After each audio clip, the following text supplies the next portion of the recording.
السلام عليكم. Walaikum salam, coach. كيف حالك؟ Bienvenue. Merci. Vous allez bien, j'espère. Oui, tu fais un petit toit, hein. Je vais très bien. Tu vas bien alors.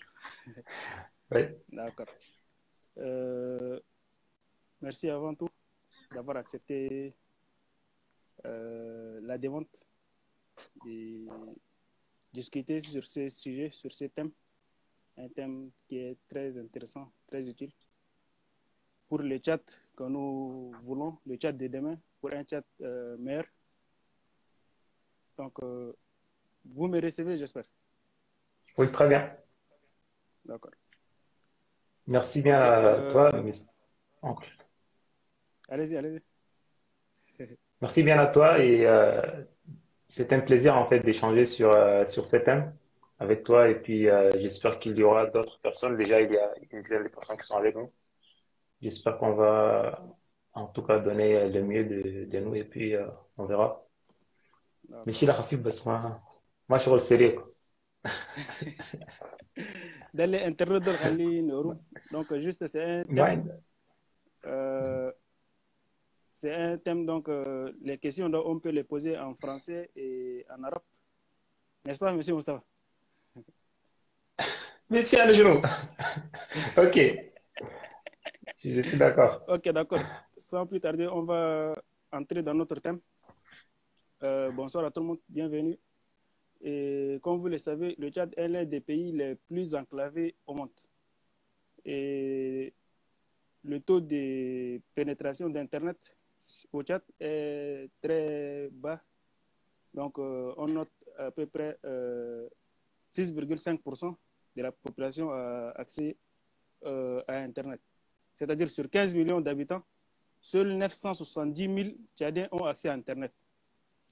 Pourtant, en 2009, la Banque mondiale avait lancé un projet dénommé la colonne vertébrale de l'Afrique centrale.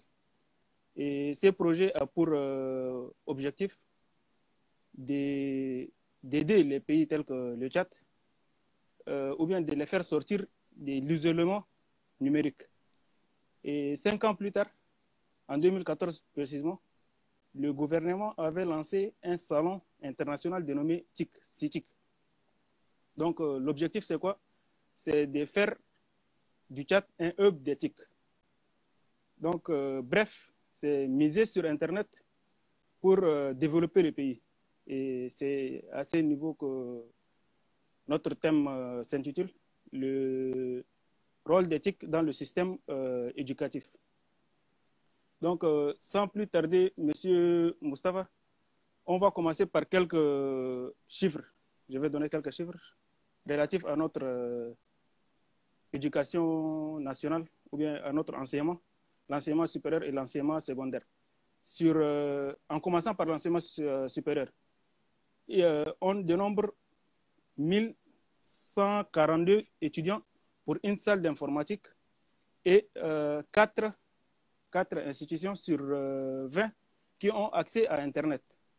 Donc, c'est un taux, disons, trop bas. Et dans le domaine, ou bien plus inférieurement, dans l'enseignement secondaire, il y a un grand manque, il y a un grand manquement au niveau des salles d'informatique.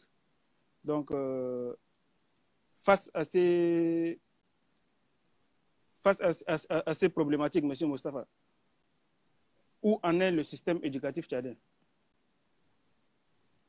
Ben, je pense que ce que tu viens de dire déjà relate l'état actuel de notre système. En fait, l'éducation fait partie, bien évidemment, de tous les autres secteurs, hein. C'est pratiquement comme les autres secteurs, étant donné que la connexion Internet n'est pas au top, étant donné que le taux de pénétration n'est pas au top, étant donné que tu viens de dire qu'il y a seulement 4 institutions qui ont accès à Internet qui est libre aux étudiants. Cela montre que nous sommes vraiment en retard en termes de l'utilisation du numérique, ce qu'on appelait NTIC auparavant, ou bien ce qu'on appelle parfois aussi, actuellement aussi l'éthique, dans le secteur de l'éducation. On est en retard, on est très en retard, là tout le monde le sait. je pense que c'est pas la peine de parler de l'État parce que il n'y a rien il n'y a rien à montrer en fait, à part la crise du coronavirus qui a un peu bousculé les responsables tchadiens qui ont mis en place un site et une application qui s'appelle EduTchad, que je viens tout simplement de consulter. Ils ont mis en fait des cours pour les classes, les examens, le CM2, je pense la troisième et la Troisième terminale. et terminale, pour être Oui. précis. Et là aussi, je pense que c'est des cours, par exemple, pour la classe du CM2, je pense qu'ils ont juste des cours d'arabe, de français et de mathématiques. Donc, c'est mathématiques, français pour les francophones et arabe et mathématiques en arabe aussi pour les arabophones, quoi. Mais à part ça, j'ai pas trouvé en tout cas des cours d'histoire, géographie, par exemple, d'hygiène, ce qu'on avait fait avant, quoi. Mais quand même, c'est un début parce que si c'était pas le coronavirus, on n'allait pas avoir cette application et ces sites C'est le web-là. mal nécessaire. Ouais. Donc, à part ces projets, en fait, j'ai assisté à pas mal des assises, à pas mal des forums dans lesquels on parlait de l'éducation, on parlait de pas mal des choses, de la connexion Internet, des fibres optiques, des blabla. Mais ça a toujours été resté juste au niveau des discussions, au niveau des forums et c'est tout. On est fort dans l'organisation des forums, dans les organisations des forums, en tout cas dans les organisations des événements.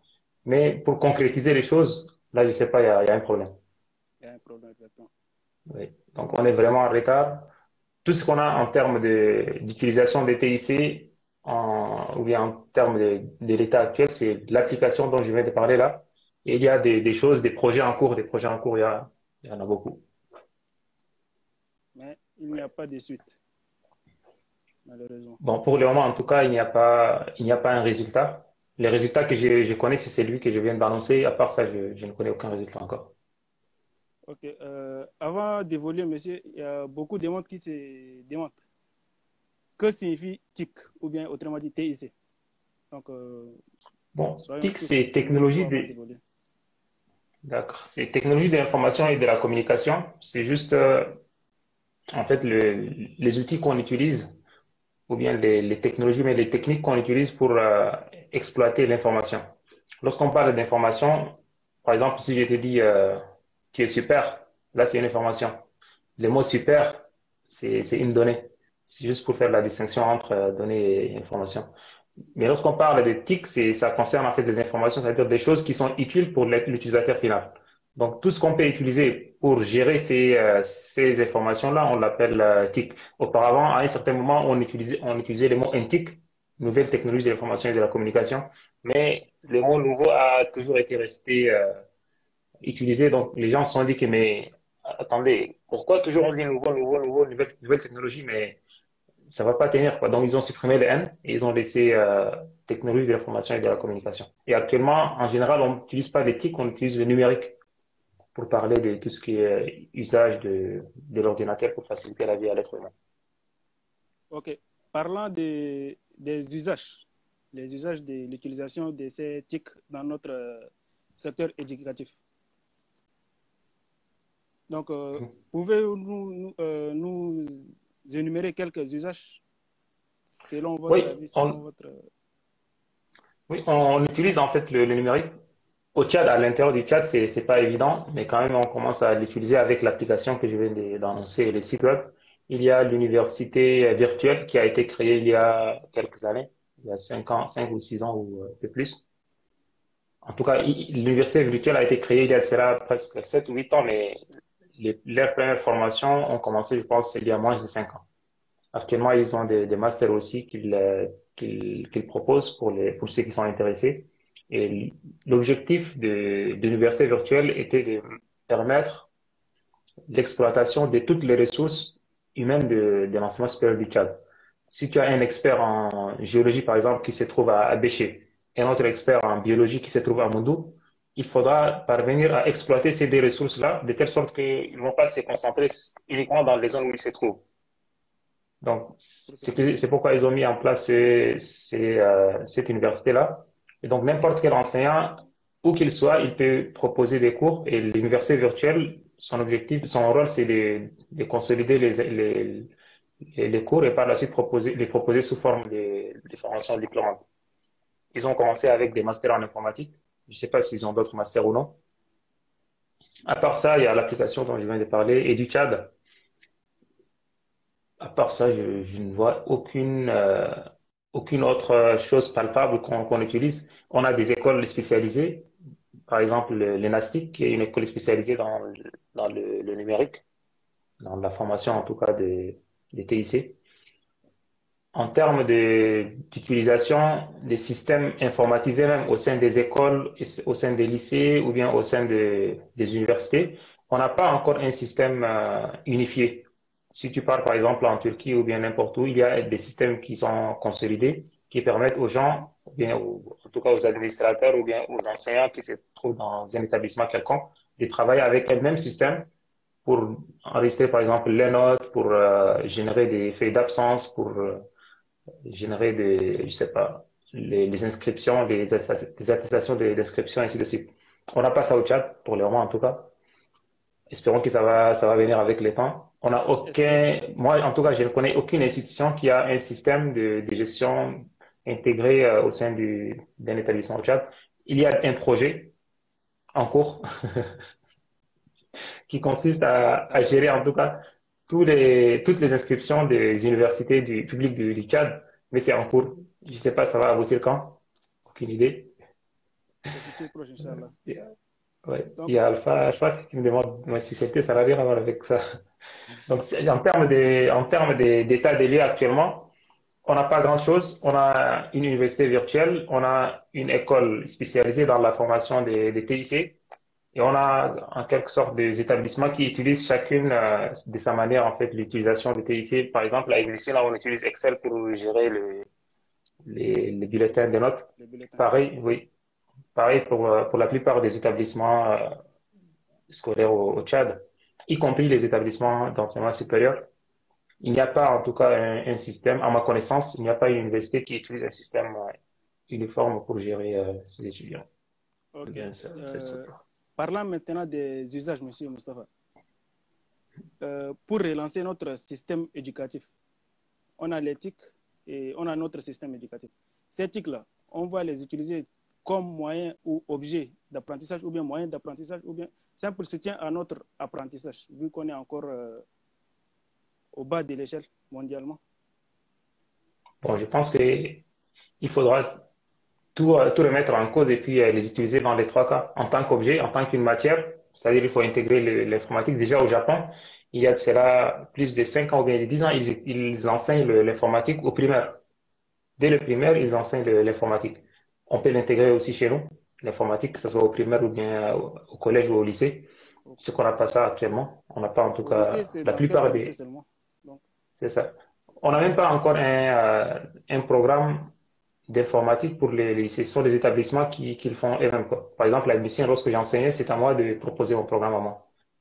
Mais pour les matières, par exemple, telles que les matières, il y a un programme uniforme qui est proposé par le ministère de l'Enseignement supérieur, quoi, par le ministère de l'Éducation. Donc, la première des choses, c'est de l'utiliser en tant qu'objet, en tant qu'une matière, dans la plupart des classes, en tout cas, même si c'est à partir de la sixième, à partir du collège, ça serait intéressant. On l'enseigne actuellement à l'université, dans pratiquement avec toutes les filières, hein. Même en biologie, moi, j'étais choisi pour enseigner l'informatique à l'université de Farsha pour les biologistes. Donc, il faut l'utiliser en tant qu'objet. Il faut aussi l'utiliser en tant que moyen. Lorsque je parle des moyens ici, c'est-à-dire en quelque sorte un outil pour que les étudiants puissent apprendre avec l'informatique, que ce soit avec des tablettes, avec des applications, avec des sites web, même en utilisant le cloud computing. Et là, ça va même permettre aux gens paresseux comme moi de ne pas se déplacer à chaque fois avec des cartables. des cartables. Oui. Donc, tu auras juste tes identifiants. Tu te connectes lorsque tu seras à l'université ou bien à l'école ou bien au lycée avec tes identifiants. Tu travailles. Et dès que tu termines, tu te déconnectes, tu rentres chez toi pour réviser, tu as tes identifiants et c'est tout, quoi. Donc tu marches avec tes mains seulement. Juste si tu as une montre, super. La Voilà. durée de faisabilité de ces systèmes estimée est de combien d'années, selon vous, Bon, pour en arriver fait, à cela? si tu veux installer un système, ça prend pas du temps. Si on parle de l'installation technique, mais si tu parles à l'échelle d'un pays, c'est-à-dire, À l'échelle d'un il faut pays. d'abord former les enseignants, la première des choses, ils vont faire des forums. C'est sûr. Forum, J'ai c'est clash là. forum, c'est obligatoire. Vu notre, Oui. Mais le problème est que le problème qu'on fait, on fait des forums, mais sans résultat en fait. Donc, la première des choses, il faut faire un forum ou bien en tout cas un événement pour recenser tout ce qu'il nous faudra en termes de compétences techniques, en termes de compétences humaines. Par exemple, là, il faudra se dire que maintenant, on va former, je sais pas, les 30% de nos enseignants dans l'usage du numérique, de nos enseignants de l'école primaire ou bien du collège ou du lycée. Il faudra formaliser ça, il faudra budgétiser ça, tout ça, ça prend du temps en fait. Et il faudra chercher les financements, tout ça. Donc, il faudra par la suite chercher les outils, les ordinateurs, tout ça. Mais si tu as l'argent, si tu as tout à ta disposition, 6 mois ou bien une année, c'est suffisant pour mettre tout en place, quoi. Le problème, c'est pas la mise en place technique, mais c'est la mise en place organisationnelle qui prend beaucoup plus de temps. C'est-à-dire convaincre les gens, et là, ça va nécessiter une volonté politique, convaincre les gens pour utiliser le numérique et faire adhérer tout le monde. puisque la majorité de nos enseignants préfèrent enseigner au tableau avec des lacrés et autres. Donc, Oui, mais on peut le convaincre, en fait. Oui, oui, mais certains ne le préfèrent pas. Donc, d'autres, effectivement, oui. les jeunes comme vous sont partants Oui, pour cette tâche. idée. Exactement. Les jeunes comme vous sont partants pour En cette fait, idée, mais d'autres ne seront pas partants. Donc, oui. ça revient au gouvernement, la dernière sensibilisation. Oui, en fait, lorsqu'on parle d'un changement au niveau des pays, ça va pas se faire tic-tac, quoi. On commence graduellement, on commence par 10%, 15%, 20%, 30%, ainsi de suite. Et là, je pense que ça va passer d'une manière fluide, quoi. Plus il y a des gens qui utilisent le numérique, c'est leurs collègues même qui vont les convaincre par la suite, parce que ils auront juste à faire les cours une seule fois et par la suite répondre aux questions. Donc ça va les plaire, quoi.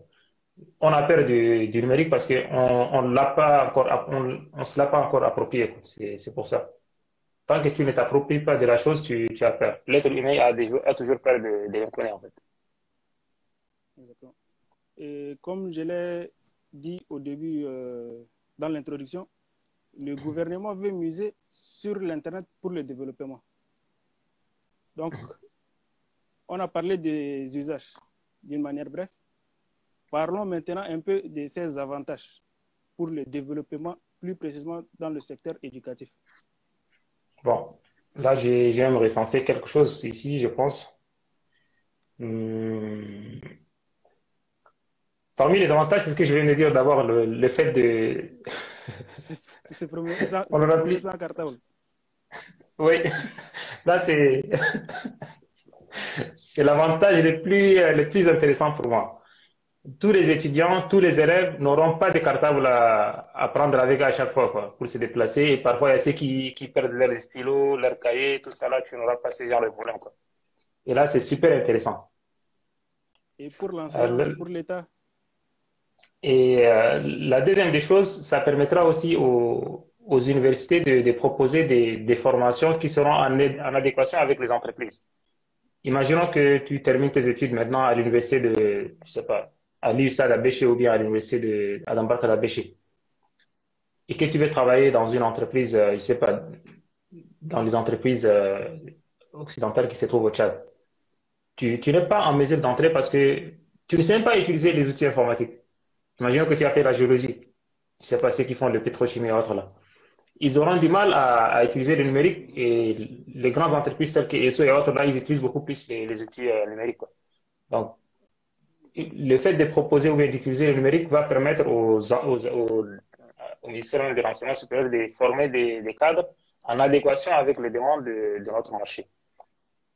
Et ça va faciliter aussi le dialogue entre les différents intervenants dans l'éducation, que ce soit le ministère, les enseignants, l'établissement, les parents et les étudiants. Pourquoi? Parce qu'il y aura un seul système uniformisé. Donc, si l'étudiant ne s'est pas présenté à l'école et que ses parents ont été appelés, il n'y aura pas de problème. Non, vous m'avez pas vu ou des trucs comme ça, quoi. Tout est uniformisé, tout est tout est transparent. informatisé. Oui, oui. Donc, ça va permettre aussi de gérer la transparence et de faciliter le dialogue, en tout cas, entre les parents. Et c'est pas à chaque fois qu'on doit appeler les parents que ton fils n'est pas venu ou bien on lui envoie un SMS, mais c'est le système qui va le notifier automatiquement. Et parmi les choses intéressantes de l'usage du numérique, c'est le fait de proposer des formations en ligne. Tu as des personnes qui se trouvent, je sais pas, à Adere ou bien à Faya ou bien à Gunugaya ou bien à, je sais pas, à Pala. Ils peuvent proposer des formations tranquilles depuis chez eux là-bas. Et puis les autres vont suivre les cours, quoi, sans problème. On n'aura pas ces problèmes. Comme ce que vous venez de le faire avec les étudiants en Turquie et en Tunisie. Oui, effectivement. Donc, on n'aura pas ces problèmes où on va dire que dans toute telle sous-préfecture ou bien dans telle préfecture, on n'a pas des enseignants de biologie ou bien on n'a pas des enseignants de philosophie ou des trucs comme ça. Moi, j'ai été enseigné par des profs qui étaient juste des bacheliers en fait au collège. Mais s'il y avait des systèmes informatiques, j'aurais pu suivre les cours avec des enseignants qui sont qualifiés. Au lycée d'Ati, en 2003-4, il y avait un seul enseignant arabophone qui enseignait les mathématiques, la science physique et chimie et aussi la biologie. Donc, c'est un seul enseignant. S'il y avait des outils numériques, on aurait pu résoudre ce genre de problèmes. Donc tout ça là, ça fait partie des avantages en tout cas de l'utilisation du numérique. Les avantages sont énormes. Et parlant des Yeah. avantages, il y a Soumaïn qui demande quels sont les inconvénients. Bon, on peut faire qu'est-ce que tu viens de faire là? Quels sont les inconvénients des TIC dans la société? C'est quoi ça? C'est dans Comment on la peut faire ça? société. C'est un truc nouveau? C'est pas nouveau. C'est juste qu'il a Ok. posé la question dans la boîte d'interrogation. Ah d'accord, ok. De- Ok, je savais pas comment faire ça en fait avant. Bon, pour les inconvénients, je n'ai pas relaté en tout cas beaucoup d'inconvénients à part la distanciation sociale. On n'aura pas cette proximité avec les enseignants. Moi, par exemple, j'ai enseigné au lycée Ibn Sina. Actuellement, j'ai une relation avec tous mes étudiants, tous mes anciens élèves. On est pratiquement comme des amis, comme des frères. Donc, il y aura ce manque de lien, en fait, si on utilise beaucoup plus le numérique. À part ça, je ne vois aucun autre inconvénient parce que tout est avantage. Exactement. Moi aussi, à ces points, j'ai dit que les avantages sont plus nombreux que les inconvénients. Et Monsieur Moustapha, le gouvernement, dans un projet, peut-être que vous serez au courant de ce projet, le projet intérimaire de l'éducation nationale. Le gouvernement a relaté les problèmes, les solutions et autres. Et parmi ces défis, disons, donc en 2027, le nombre des étudiants par salle d'informatique, c'est-à-dire jusqu'en 2017, on comptabilisait à peu près 1149 par salle d'informatique. Et d'ici 2027, ça serait à peu près 289. Donc, ça, c'est parmi les défis. Donc, selon vous, quels sont les autres défis Bon, en fait, d'une déjà éducation? pour ces défis-là, déjà on peut améliorer nettement les choses parce qu'ils se basent sur des anciennes données pour donner juste des, euh, des prévisions. Par exemple, à l'ADETIC, là où j'ai travaillé, ils ont doté l'université d'Injamena, à la faculté de Farsha, d'une salle informatique. Ils ont aussi doté l'université d'Ati, je ne sais pas de quoi, des outils, ou en tout cas, ils ont doté l'université d'Ati et celle d'Abèche aussi les quelques outils. Donc, c'est pour dire que si on a la volonté de changer la donne en ce qui concerne le nombre des étudiants par salle informatique, là, on peut le faire en moins d'une année, quoi. Construire une salle, c'est pas difficile. Installer les ordinateurs, c'est pas difficile. Installer les systèmes d'exploitation dans les ordinateurs, c'est pas difficile. Et pour enseigner, c'est juste l'usage du numérique. Là, on peut l'enseigner, quoi. Word, Excel et autres. Là, on peut l'enseigner. Tout le monde, on peut trouver pas mal de personnes qui enseignent ça. Et déjà, on étudie l'informatique au chat dans pas mal d'universités. Parmi les défis que je pourrais annoncer, j'en ai relaté quelques-uns parce que, hum, en fait, le- l'informatique, l'usage du numérique va nous permettre d'implanter les, des logiciels en quelque sorte qui vont être utilisés par les étudiants et par les décideurs même. pour prendre des décisions, pour orienter les étudiants. Déjà, on n'a même pas un système qui permet d'orienter les étudiants. Mais si on a mis en place des solutions qui permettent de gérer, par exemple, même les baccalauréats, hein, un système qui permet de gérer le bac d'une manière transparente, c'est-à-dire qu'on a un système qui nous permet de dire que tels étudiants, ils se trouvent dans telle ville avec telle matière, ils ont telle note, et ainsi de suite. Et là, on va les affecter automatiquement vers des formations. L'utilisation du numérique nous permet de les envoyer vers des établissements adéquats avec leurs compétences. Et par la suite, ils seront utiles pour le pays. Déjà, on peut prendre, par exemple, les 200 meilleurs étudiants du baccalauréat, on va les orienter vers des écoles spécialisées. Les meilleurs en droit, en littérature, on va les envoyer vers le droit et en mathématiques, par exemple. En tout cas, en série C, on va les envoyer vers l'énergie ou vers d'autres domaines. Et par la suite, les, les intégrer directement dans la fonction publique et eux, ils vont prendre en main l'utilisation du numérique par la suite, quoi. Ou bien l'utilisation refaire même l'éducation, quoi, carrément. Parce que le document dont tu parles, c'est pas seulement pour l'informatique, mais ça parle de l'éducation dans le cadre général, quoi. Je sais pas si tu as remarqué ou non. Et parmi les défis à relever, c'est d'initier déjà les jeunes. C'est ce que j'avais annoncé en fait dès le début. Dès le primaire jusqu'à la terminale ou bien jusqu'aux études universitaires.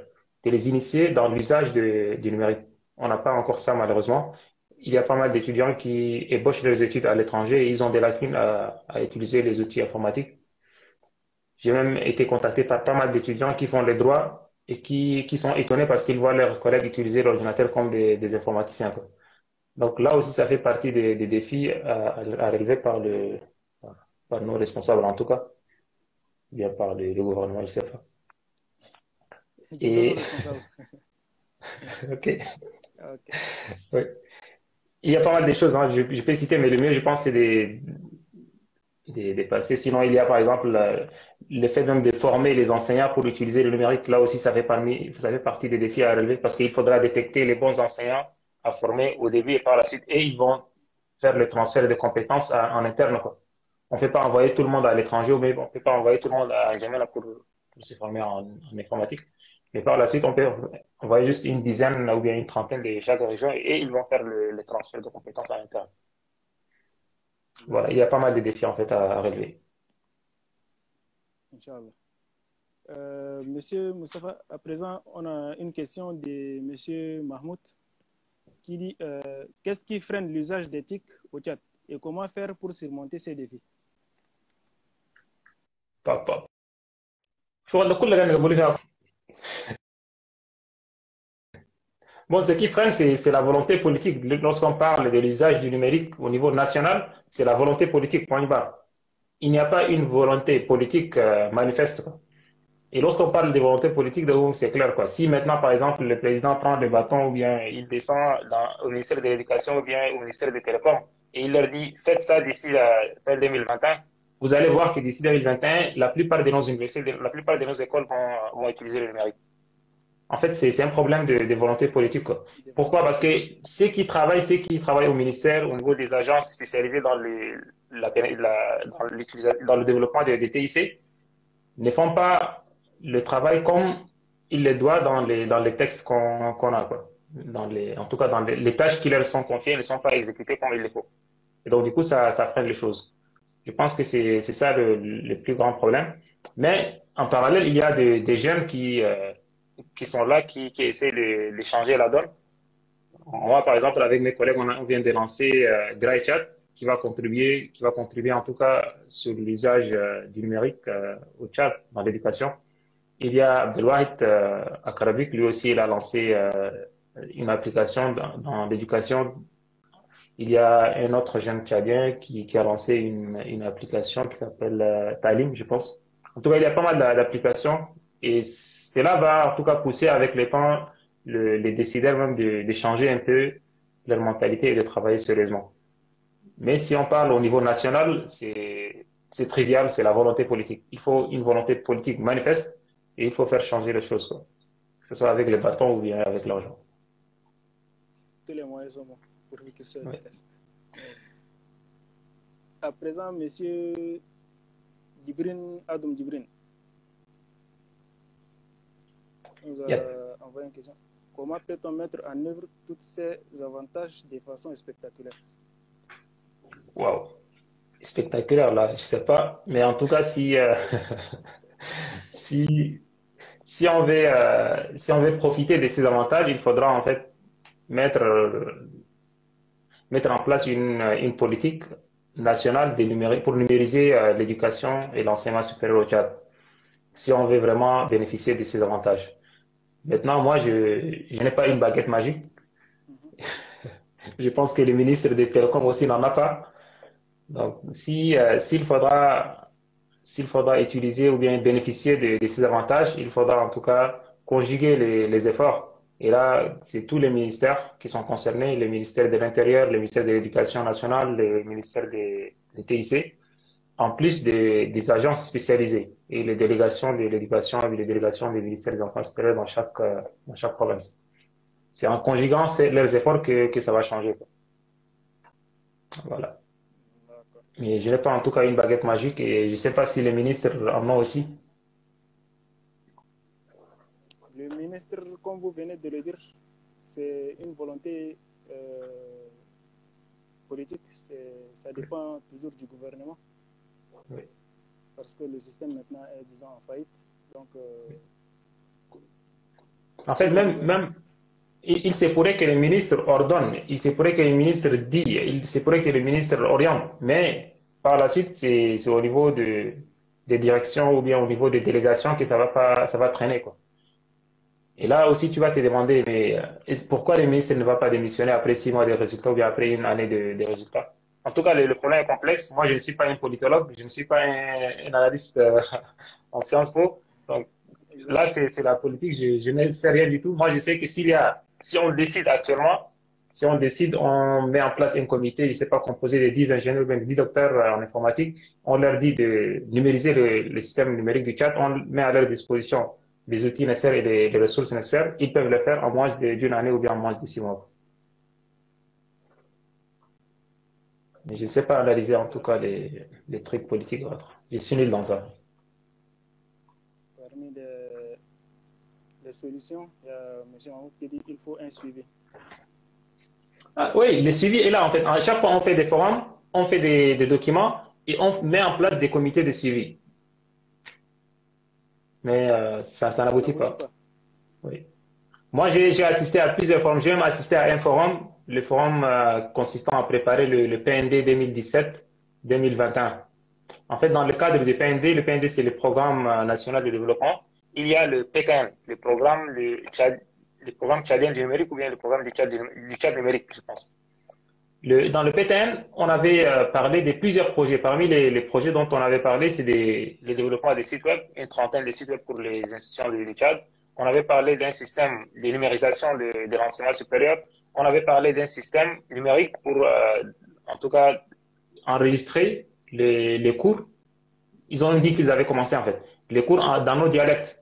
C'est-à-dire, ils vont enregistrer, par exemple, l'histoire, géographie, là, ils vont l'enseigner dans des dialectes tchadiens et ils vont enregistrer les cours et par la suite les dispatcher dans les provinces, dans les différents établissements. Mais je ne vois pas, en tout cas, ça pour le moment. On avait mis en place ça, ils étaient venus à Paris, ils ont un comité de suivi, un comité de contrôle, un comité de quoi. Si tu regardes les documents, tout est nickel, en fait. Mais au final, il n'y a rien. Ouais. En tout cas, C'est si vrai quelqu'un que trouve il se pourrait que ça existe, hein. Si quelqu'un le trouve, il peut me l'envoyer, en tout cas. ton message a été bien transmis. Mhm. Donc, à présent, nous avons une question. Qu'est-ce que les TIC jouent-ils un rôle pour le développement des secteurs vitaux, élevage et agriculture au Tchad? Oui, les tiques, on peut l'utiliser partout en fait, que ce soit pour l'élevage, pour l'agriculture, pour l'éducation, ce qu'on vient de raconter là. Tu peux l'utiliser partout. En fait, le numérique, c'est quoi? Le numérique se base sur l'ordinateur. On parle de l'informatique. Et l'objectif même, quel est l'objet, si on te demande quel est l'objectif de l'informatique, c'est quoi? C'est de faciliter la vie à l'homme. Point barre. Toi, tu es en train de faire une tâche. L'objectif de l'informaticien, c'est de faciliter ta tâche. Tout simplement ça. Si tu recrutes un informaticien ou bien si tu mets en place une direction ou bien un service informatique et que tes tâches sont toujours complexes, il faut renvoyer ces responsables-là et puis ramener d'autres. Donc l'objectif du numérique, c'est ça, quoi. Et donc du coup, tu peux l'utiliser partout, que ce soit dans l'élevage, dans l'agronomie, n'importe où, tu peux utiliser le numérique pour faciliter tes activités. Déjà, au Tchad, ils ont commencé à parler de ça, l'agriculture numérique, voilà tout ça. Le fait d'utiliser des outils informatiques pour t'inviter à quand est-ce que tu dois faire la sémence, quand est-ce que tu dois faire la récolte, est-ce que tu dois arroser ou non. Tout ça, là, ça se fait actuellement avec des outils informatiques, surtout en France et autres, et ailleurs. Il y a des capteurs qui t'indiquent à quel moment tu dois faire la sémence, à quel moment tu dois arroser le champ. Tout ça, c'est grâce à l'informatique. Donc, en gros, si on veut se développer, on doit se miser sur l'éthique, sur Internet. En tout cas, pour le moment, peut-être demain, il y aura un autre truc qui va sortir. Si jusqu'à demain, on n'est pas encore développé, il se pourrait qu'on va chercher autre chose. Mais actuellement, à l'heure où on parle, il faut utiliser le numérique pour pouvoir se développer. Exactement. Donc, il y a encore Djibril Adam Djibril.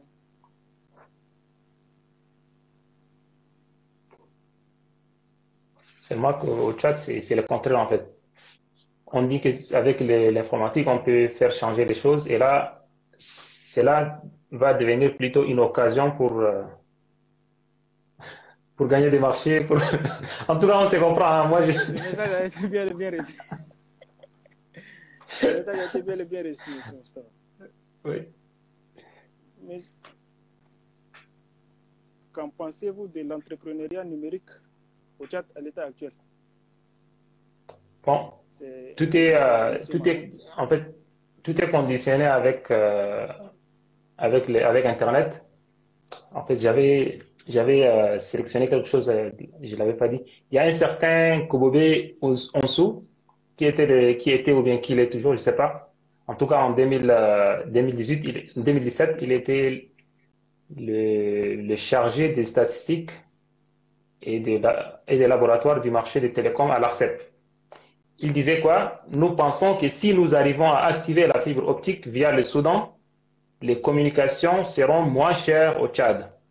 Là, il l'a dit en 2018, je pense. Et en 2019, le samedi 13 juillet 2019, le président de la République, son Excellence M. Idriss Déby Itno, a procédé à l'inauguration officielle du réseau à fibre optique reliant N'Djamena à Adré. Je ne sais pas si de Adré jusqu'au Soudan c'est déjà fait ou non. Si c'est déjà fait, est-ce que la connexion est réduite ou non? Je ne sais pas. Donc il faut encore attendre. Tant que la connexion n'est pas réduite, on ne peut pas parler de l'entrepreneuriat numérique en tant que tel. Il y a des jeunes qui se battent, qui travaillent. Déjà même pour les journalistes, pour les youtubeurs qui essayent de faire des vidéos sur YouTube, c'est un problème parce qu'ils ne parviennent pas à charger leurs vidéos sur YouTube. Je connais même des journalistes qui travaillent, c'est pas des journalistes, mais des réalisateurs en fait des montages de films qui travaillent à l'ONR TV et qui ont du mal à mettre leurs vidéos sur Internet à cause du débit qu'on a et à cause de la cherté du réseau Internet. Avec ça, tu ne peux pas entreprendre en fait, c'est pas évident. Mais les opportunités sont là et si tu rêves, si tu crois à ton projet, tu peux entreprendre. Il y a le jeune Andreas Koumatu qui a lancé Mososuk. C'est un projet qu'il a lancé depuis longtemps et c'est un projet qui a donné ses fruits. C'est actuellement parmi les références du commerce électronique, en tout cas dans la zone même du CEMAC. Vous pouvez consulter mososuk.com, vous allez trouver son site web. C'est un site de commerce électronique. Donc c'est pour dire que si tu crois à ton projet, tu peux le faire évoluer. Mais si on parle en termes national ou bien en termes je sais pas, global du pays, Internet nous fait défaut. Exactement. Parlant d'Internet, avant ces fibres optiques, 1 giga d'Internet coûtait en Djamena 18 euros au Tchad. Et après cela, c'est devenu 2 ou 3 euros, je ne sais pas, mais c'est encore trop cher. Ça reste trop cher toujours. Donc, espérons que ça va. Avant la fibre optique du Soudan ou bien celle du Cameroun, parce qu'on a des Du fibres. Soudan. du Soudan. D'accord. C'était à 18 euros, Mhm. 1 gigabyte. Et après, cela, c'est devenu à 2 ou 3, je ne sais pas. Mais D'accord. ça monte et ça redescend. Donc actuellement, tu peux avoir 1 giga à 1000 francs, 1500. C'est déjà bien, Mhm. des euros. Hmm. Tu peux, vu que Oui. malgré ça, le revenu d'un Tchadien moyen est de 2 euros par jour. Ah, ok. Donc, ça demeure toujours trop cher, quoi, C'est vu le pourquoi revenu annuel d'un Tchadien. c'est pourquoi j'avais dit que je suis nul en analyse politique et autres là. Il faut avoir une vue globale des choses. Une vie globale, exactement. Est-ce qu'on peut parler du numérique sans électricité? Je pense pas, parce que C'est une question posée par il M. faut, Boni. Donc, pour utiliser un ordinateur, il faut que ça soit chargé en fait. Et pour utiliser un serveur, si on met par exemple en place un système ou bien un centre de données en Djamena pour qu'on puisse utiliser un seul système éducatif tchadien, il faudra que la connexion soit permanente dans ces locaux-là pour que les autres personnes puissent y avoir accès. Donc, si tu veux utiliser un système à distance, il te faut absolument une électricité et il te faut aussi absolument une connexion de haut débit. Tant que tu n'as pas les deux, tu ne peux pas mettre en place un système qui sera partagé par plusieurs personnes.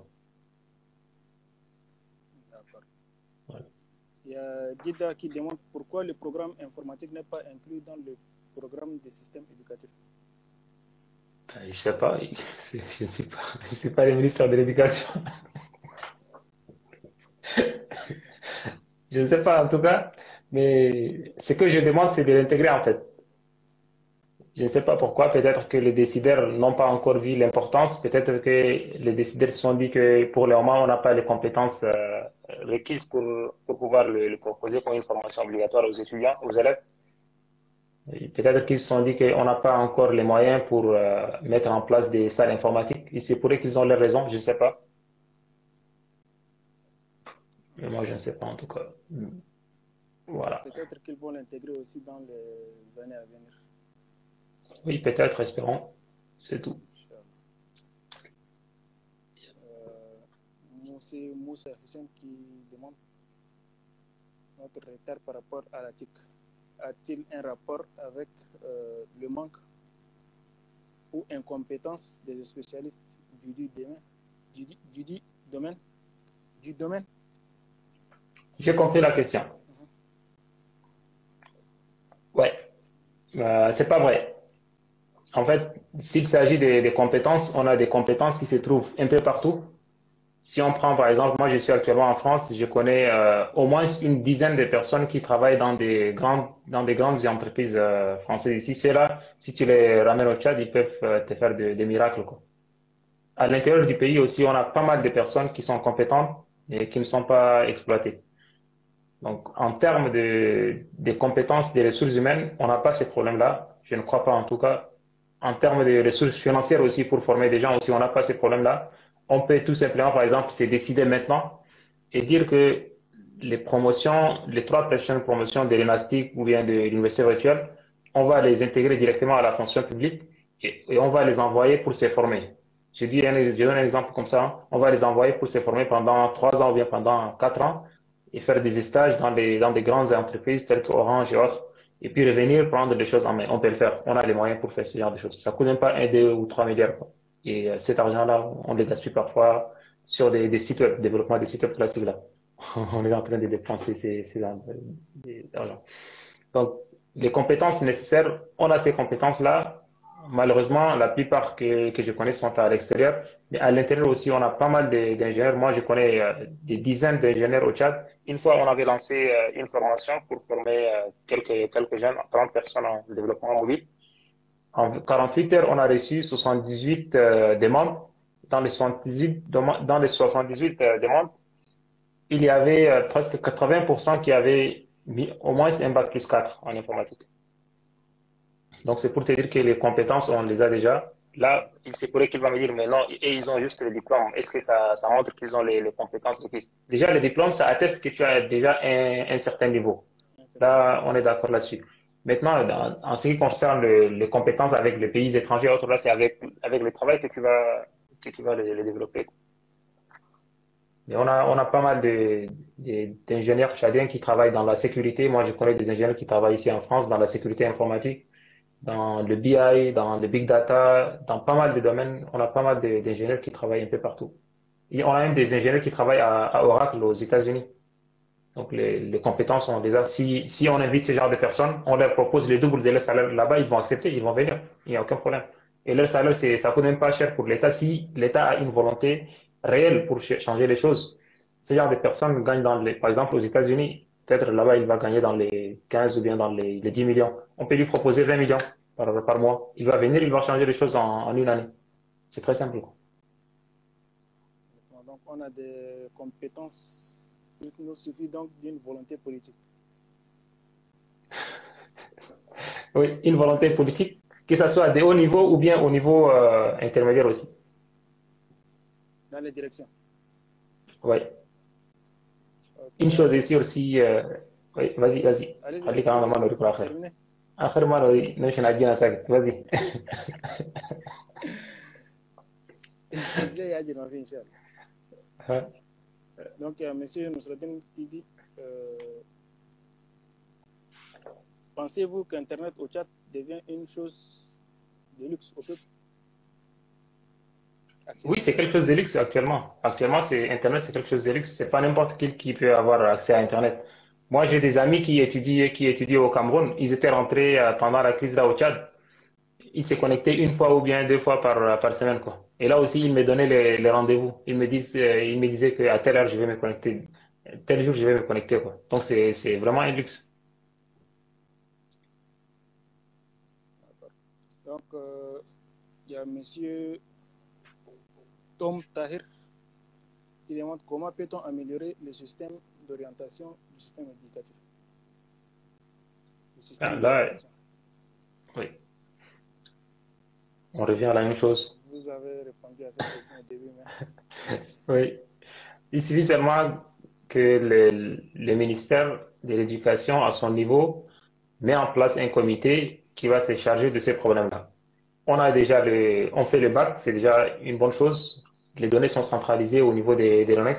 On prend ces données-là et avant même que les étudiants déposent leur candidature pour faire le baccalauréat, pour faire leur enrôlement, ils peuvent proposer ou bien choisir les filières qu'ils veulent, quoi, par ordre. Par exemple, quelqu'un veut dire que moi, une fois que j'obtiens mon bac, je vais faire la médecine.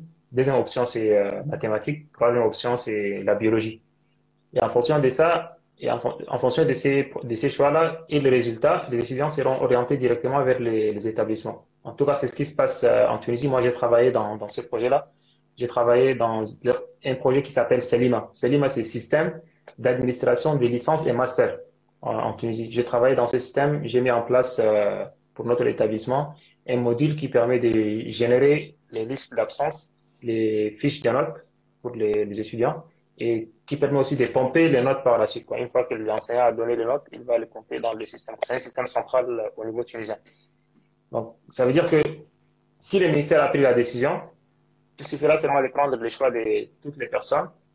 Il y aura un algorithme qui sera développé par les informaticiens et automatiquement on les oriente vers les établissements qui se trouvent au Tchad. On n'a pas des établissements qui peuvent accueillir tout le monde. Donc, on va prendre, par exemple, les 5 000 premiers ou bien les 3 000 premiers, et puis le reste, on va leur dire que malheureusement, il n'y a pas quelque chose, ou bien on va les laisser dans la liste d'attente, ainsi de suite. On a tendance de dire que les choses sont difficiles, en fait, en réalité. Mais c'est pas. Moi, lorsque j'ai travaillé avec Salima, j'ai travaillé avec une personne qui n'a jamais utilisé le langage Java. Il me disait que lui, il ne s'est développé que sur Office. En fait, avec Office, Word, Excel aussi, tu peux faire du développement, ce qu'on appelle VBA. Tu développes des petits modules que tu peux intégrer quoi, sous forme de macro. Tu peux générer un macro et par la suite faire du développement avec Visual Basic for Application. laissez le On développer. faisait le travail avec lui, c'était un truc super facile, quoi. On le faisait au niveau de notre établissement et par la suite les données sont pompées au niveau du ministère, quoi. Ça n'a rien de miraculeux. شغل شغل grave. Ok, une question en face de nous Oui. de M. Soumaïn. Pourquoi dans notre pays, le Tchad, vu que le développement d'éthique, pourquoi les dossiers et autres ne sont pas informatisés? Bon, moi, si j'étais à la place de ces gens-là, je ne vais pas informatiser les choses. Pourquoi? Bon, si tu informatises, il y a un problème en fait. Il y a le problème de transparence qui va entrer en jeu. Tu ne peux pas faire certaines choses. Mhm. Tout sera transparent en quelque sorte, quoi. Il faudra que tu t'inclines devant l'informaticien et tu vas faire tout ce que tu vas faire pour continuer le système là avec les informaticiens, quoi. Sinon, tu ne peux pas le faire. Donc, c'est normal qu'on refuse tout ce qui est numérisation au niveau de l'administration publique. Ce n'est pas dans l'avantage, en tout cas, de ceux qui veulent faire du faux, quoi. On va essayer de terminer avec cette pensée de M. Djibril, le seul militaire qui a réussi à développer l'éthique dans le système éducatif, c'est Paul Kagame.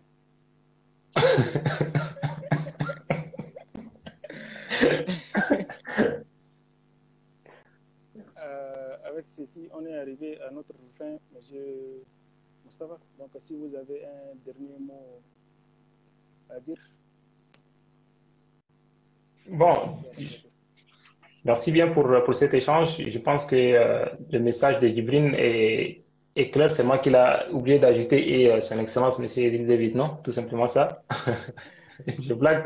D'accord.